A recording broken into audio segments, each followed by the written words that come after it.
Ubisoft press conference review. Ciaran, just got done watching it. You're very tired. I am. Fucked. What's your general views on the whole thing? Overall, I feel kind of good about it. I think there's not heaps of there's a couple moments that I'm like, yep, I'm really happy with that. Like there's the Jade reveal for Beyond Good and Evil, and like the Assassin's Creed Origins or Odyssey. I really liked Odyssey. Division I thought was cool, and then everything else I was kind of like about. Fair enough. Ash, how do you feel?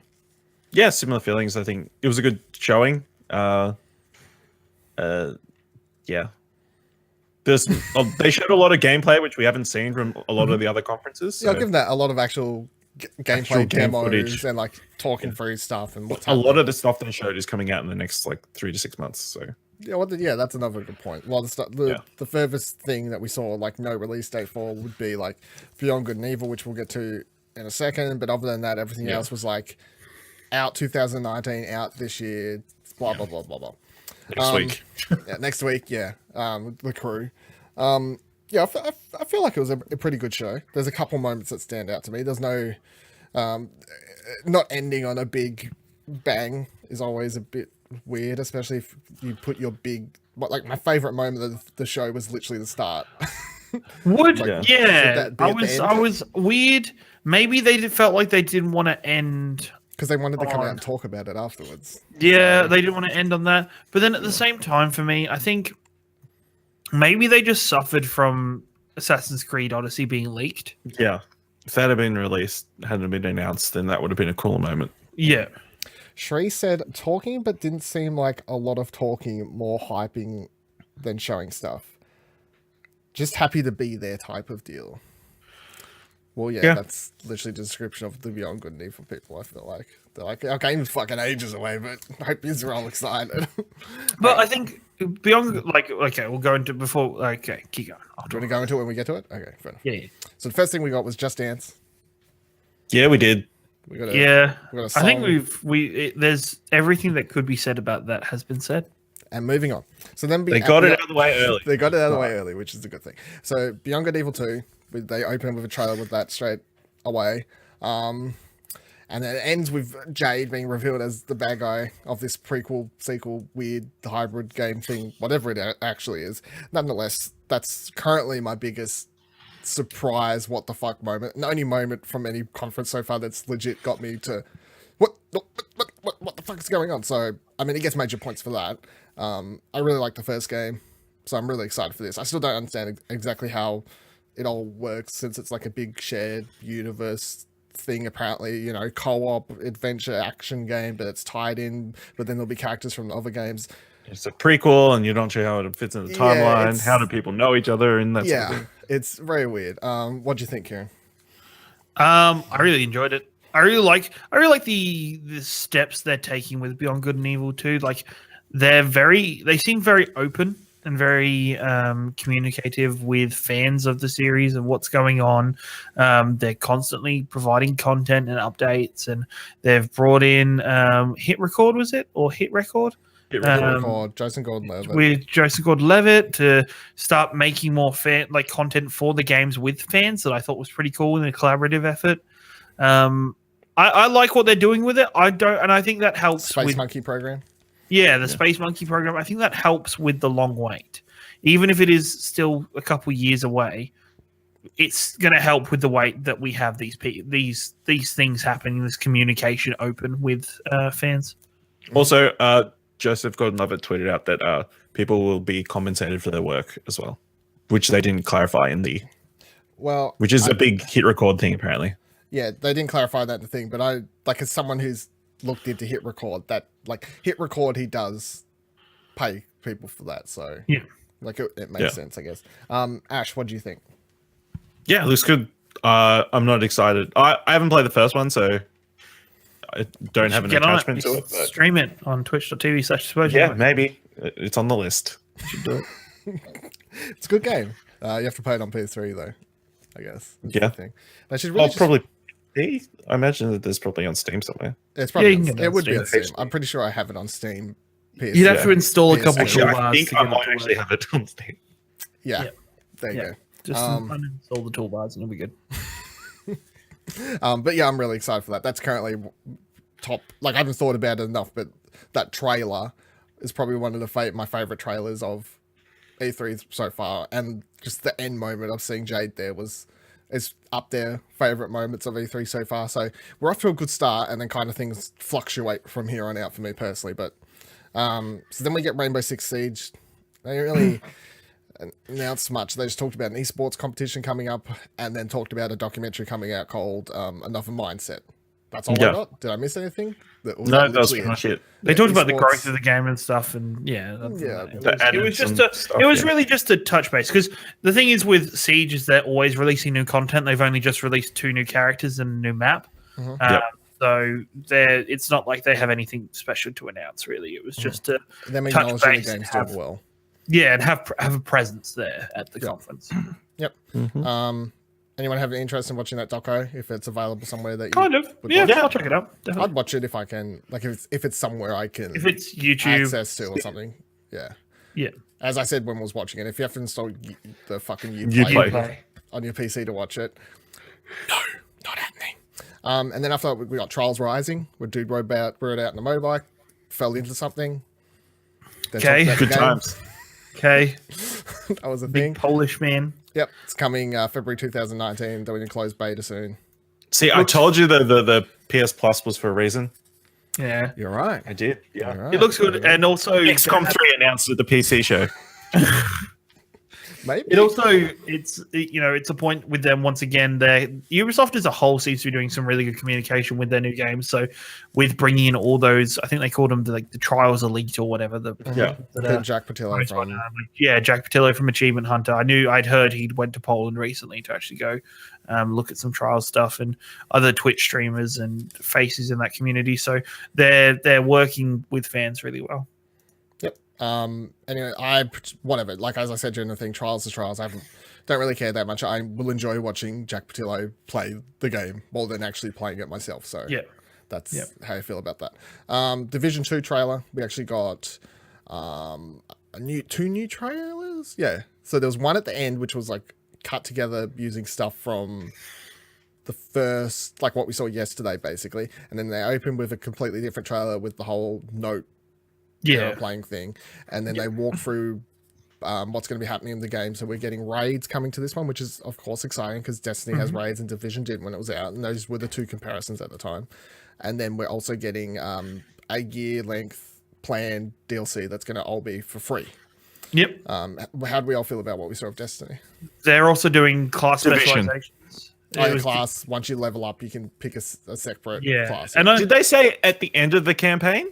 Yeah, so you play through the campaign and you level normally, and then the customization will be the specialization will be end game content. So it's them building end game content early, which is a really good sign for like an MMO like this. Is really where the campaign is something players play through, but generally they're playing through it for the end game content. So yeah, cool. That's a good sign, and I'm interested. I'm interested in it. Yeah. Looks like the Division, but in Washington. You don't care about the Division? Not overly, but if you guys want to get into it, maybe. As you say for most things, well, if we have to do it for the content. Yep. Ash is a champion. Yes. Even agreed to play Battlefield if he had to.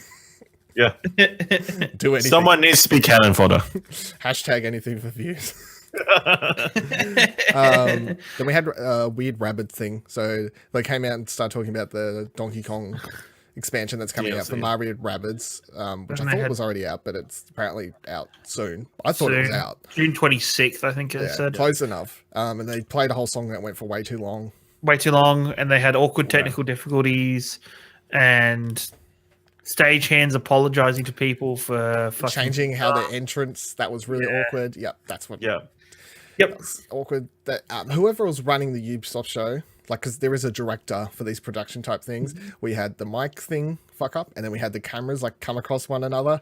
Like it wasn't the smoothest. It wasn't the smoothest run production I feel of E3 so far. No. So I don't think there's anything to talk about with that. But cool. Skull and Bones, which got pushed 2019. Yeah. Kind of. Well, I mean, they never officially locked in a date, but I mean, I'm pretty sure they said it was 2018 before. But so we got a bigger trailer. We got Daniel Pemberton soundtrack used from the King Arthur movie, so trailer gets double points for me. And then we got to see customization, the fact that it's a big open shared world. The characters look really cool, ships look cool. The combat is very much just what we saw from last year, which is Black Flag combat, but built upon a bit more in depth, but the core mechanics of that built into a bigger game. And then you're going to be taking down ships, and you'll be able to team up with friends in a shared world or something. They didn't show PvP though, which is the only thing I'm like, is there PvP or is it just PvE? I'm not really sure. What do you think, Ciaran? I'm not a big fan of it. Like, I know a lot of people are fans of the Black Flag stuff, and I like Black Flag, but I was just not good at the naval combat. I was just bad at it. I'm not excited because I'm bad at this game. Because I'm bad at it, and so I'm not too pumped about it. But yeah, it looked good. It did look good. It's so funny because it was so pumped for Sea of Thieves, and then Sea of Thieves you don't like, but this just doesn't hit the. Yeah, I don't know. Sea of Thieves was a little bit different. It was a lot less. It wasn't as serious. Yeah, it wasn't as serious. So it was just, you fucking launch yourself out of a cannon and stuff and just fucked around. So yeah, no. That doesn't sound like you at all. Super serious, Ciaran. Super serious, Ciaran. What do you think of this, Ash? Yeah, I mean, you seemed a bit interested. Yeah, it looks interesting. It'll be interesting to see, like, is there a story? Is it more than just a multiplayer game? Mm-hmm. Well, can you play it by yourself? Sort of story. Shared world, so it's single player. You can team up if you want to. Blah blah blah blah. So yeah, it will be interesting to see if there's some sort of story, I suppose. Because if there's no mission structure, if you're just wandering around looking for ships to take down, it's like, what is it? Are you just getting loot to make your ship look cooler? Yeah, because if at that, it's like, I don't know how long it's going to last. Yeah, no, you want some sort of. I get what you mean. But we'll find out more before release, obviously. But I think it looks really cool. But I love Black Flag. It's probably my favorite Assassin's Creed game. So Shuri says, I think it'll do well. So yeah, I hope so. I hope you're right, Shuri. Then we got Starlink, which was the the weird. Fuck that. You know what the thing is, right? They don't fully commit to showing people how the Toys to Life shit works. Yeah, which worries me even more because it already looks terrible. Like maybe the story looked interesting, but the Toys to Life part of it looks absolutely ghastly. And I'm just curious as to how it works or anything to do with that. But very much the same. I was like, I don't really care about this game. Toys to Life, we're kind of past that, I thought. And then now Star Fox is coming to the Switch version. Is that enticing you? Mm. Yeah, no, I'm good. I feel like there's going to be a lot of people that are kind of like. I think it's good. I think it's a really good move. Don't get me wrong. I think it's a really good move. It's real smart. Yeah. It doesn't change anything for me. Like, I'm really happy for Ubisoft to continue doing this relationship with Nintendo. I think it's really smart, and I'm glad somebody's pairing it with Nintendo and writing. Nintendo sat mutually beneficial. Yeah, writing. Nintendo sat in a house by themselves and wouldn't let anyone in. So yes. We get this cool partnership between them now. And I mean, if you look at Mario and Rabbids, which from the outset people were kind of like, I was on board from the get-go, of course, if we go back and watch our stuff from last year. Well, all right. No, not from the get-go. I was on board from the get-go. I've seen the gameplay. Like halfway through the trailer. Yeah, at first I was like, this is fucking ridiculous. But having seen how that turned out, which was great, and it was a weird pairing and a ridiculous franchise, Rabbids plus Mario, it seems silly. Got to give them a bit of faith, I guess, for this Toys to Life weird space game. I think this is just a skin, really. If it was the game on its own, I'd be like, cool, I'll try this, I'll test this out, I'll have a look. But just this Toys to Life crap that sits on your controller that looks just completely like, I don't even know how to best it. I said a word in the conference and I can't remember what it was, but I don't know. It looks completely encumbered and just cumbersome. Yeah, cumbersome. That was the word. Thank you. Cumbersome and just annoying. I don't know. I don't see it doing well. But if I only have to buy the Star Fox figure and then no more, then I just play through the campaign with Fox. Star Fox. Yeah, but how does it sit on the freaking controller? Like, how does it have it plugged in at all points? Exactly. That's what I need to know. Like an amiibo. That's These are what I. things to That's what find I out want later. to know. That's There what you will need. be we'll find out because the game comes out October 16th, so there will be a fact out. I think you'll be able to play without it attached to your controller. Yeah, that would be ridiculous. You'd hope. It would. But be every fucking time they've shown a controller, they've had it strapped to the controller. Yeah, because for little kids, it's cool. You've got the spaceship on your controller. We've spent too much time on this. So let's Going just back and forth. For Honor. don't care. 16th of October. Marching Fire. Samurais are being added. Breach mode. Cool. Cool. I know Cool. people like that game. Congrats, NATO. Yeah. Does NATO still like that game? I don't know. He did at some stage, so sure. He's calling it Game of the Year again. Did you look on Twitter? Is that really what's happening? Yeah. Oh dear. Year of Dreams, apparently. At I know NATO abuse. Then the Crew 2, which is coming out June 29th. Not far, obviously. They came out just announced, so the beta's coming out June 21st. Cool. That was an announcement that you make on stage at E3 for a game that's out in a couple of weeks. Yeah. Cool. And then we got Assassin's Creed Odyssey, which is the big one of the show. Obviously, it leaked by Keyring, and then they officially, no, they already officially announced it. They showed it. So you get to pick from 2 characters. It is Greece. There's a male character and a female character. It seems that if you pick one, one's just locked out, so it's not like Syndicate where they were both actually in it. It was a shared story, which, as I was saying during the conference, it just confuses me because then it's like if someone plays as the male version and they decide they want to do a sequel to this, like, you know, kind of like Brotherhood or whatever, like the Ezio trilogy, it's like it gets really weird at that point. It's just they make a sequel and you have to play as the other one in the sequel. Yeah. My only thing is that how does this game connect to Assassin's Creed Origins? Does it actually connect? Or Does that it? just a rumor? They've announced that. Like, I think it was announced that this was a sequel to it in the press that came Set out. after. Set after, correct. So, Yeah, because Origins was a sequel to Syndicate. No, wait, because it was released after. Yeah. Sequential in Sequential. the order. but there's been reports that this is directly linked. That was reports. Like that was. But no even confirmed. so, They're both not- assassins. Even so, not on the Origins Odyssey level, but on the Assassin's Creed level, how is it an assassin? Like, Yeah, I no, it didn't doesn't see. seem like an There's assassin no at all. hidden blades. They've got a hawk now, but there's no jumping off tall shit into hay carts. There's none of that, and that's why I'm like, why is this game labeled Assassin's Creed currently? And where's the real world stuff? Well, the real world stuff they didn't really mention in Origins either. Rip off. That's my favorite part of the game. Why are you mad? Why are you lying? I'm too. Why can't you let people like things, Ciaran? So it's coming out October 5th, which of course the big thing at the release date is that they're back to the yearly schedule, it seems, much to the dismay of a lot of people because Origins was so good and everyone was kind of like, well, that's what happens when you take a bit longer to make the game. The big elements that we see added in this one are more RPG stuff, which makes sense because Origins was already RPG, and that was a big thing when they came back. It was more Witcher-esque. This one they've added in conversation choices, a bit more of an expanded skill tree or something. I don't really know. What do you think? You seem the most excited, Ciaran. Yeah, I'm one of my favorite periods of history anyway is ancient Greece, and I love Greek mythology, and so I love the idea of being able to explore that and dive into that. I'm interested to see how it goes, but yeah, I just want to know what's the purpose of calling it Assassin's Creed, for fuck's sake?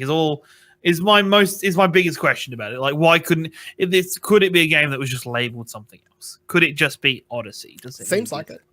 Yeah, it does indeed. What do you think, Ash?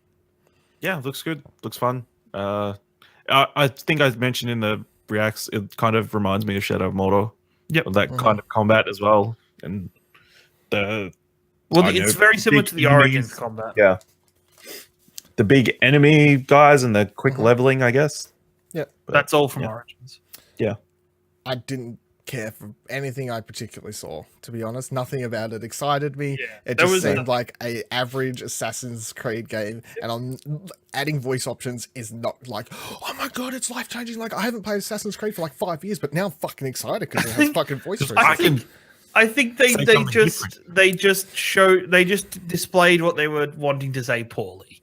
I think they were trying to suggest that there's more options in the world now. Maybe More you're reading into it choice. too I much. think you're reading into it. I don't think that's true. At No, all. no, because they got. Well, I think so. I don't We'll know. find out. We'll I think see. We'll see. I think in We'll see. story that's just what happens, and that's why I was talking about it. But also some of the stuff they showed in the trailer, like some of the locations, the more like beautiful, weird stuff that we had, like the forest stuff or whatever, some of that stuff that they showed in the actual trailer. I'm like, that looks cool. That looks interesting. And then what we saw was just another town, you know? Like, I know it's in Greece and it does look different to other, like, Origins towns or anything like that. But, I mean, still, it's just another town. You're riding through on a horse. You get into combat. And then you end up in a bit... Like, it was nothing...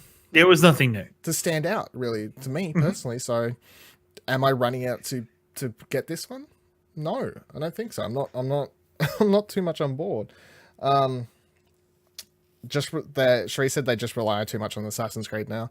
I feel like they do. I feel like they're running on a high horse after Origins because everyone loved it, and they're like, oh, we can do whatever we want again, and everyone will fucking love To be Assassin's Creed fair, still. I don't think they've probably had this in development for a while. So. They did. They said they've been developing it for 3 years. So if Origins came out last year, let's say, I don't know how long Origins was in development, but Probably they 3 years added as well. At least 3 years. So Yeah. this is... It was probably whatever that was meant to come out that year gap got scrapped. Yeah. I think. Is what And they happened. moved it. But anyway, like, it's... Yeah, I'm not excited. And this was, of course, the last thing that we saw in the show. And it didn't leave me on a particularly high note. They didn't because leave on a we didn't bang or get- anything? We didn't get... How do you use Didn't this finger? We didn't get this, that guy down there, if you're watching the video version. You didn't get the Splinter Cell. The Sammy Fisher. You didn't get Sammy the Sammy Fisher. Sammy Fisher. And The that was- fish man. The thing is, we had speculated we'd all worked out the perfect way of, the end of the show. The room goes black. Either like there's a real person or on the screen.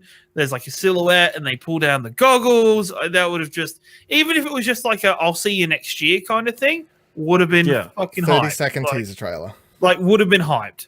Yeah. But no. So overall, what are you going to give this one, Ciaran? 7. Yeah. I'm gonna give it 7. There was some good moments. And I enjoyed overall. I think it was an okay conference. It was a pretty good conference. It was better than EA, better than Square Enix. They tried to do some different things that didn't really pan out. Their technical difficulties, and no Sam Fisher or hype moment. Bless you. Thank you. Bless you, Sorry. sir. Thank you. Thanks God. Thanks Dylan. Thanks God. Thanks Dylan. What do you think, Ash? I'll give it a 7 as well. Yeah, it was pretty solid. I think it was a solid conference as well. It wasn't super exciting, but I'm gonna give it. I'll give it a 0.0. I'll go 7.5. I'll give it the extra 0.5 solely because I got my Your moment. what the fuck moment with Jade. So I mean that kind of elevates it a little bit above everything else. But that is our review for Ubisoft's conference. This is a long day today, guys. Yeah, that is our review for the Ubisoft conference. Thank you for watching. Thank you for listening. Thank you for joining us on Twitch.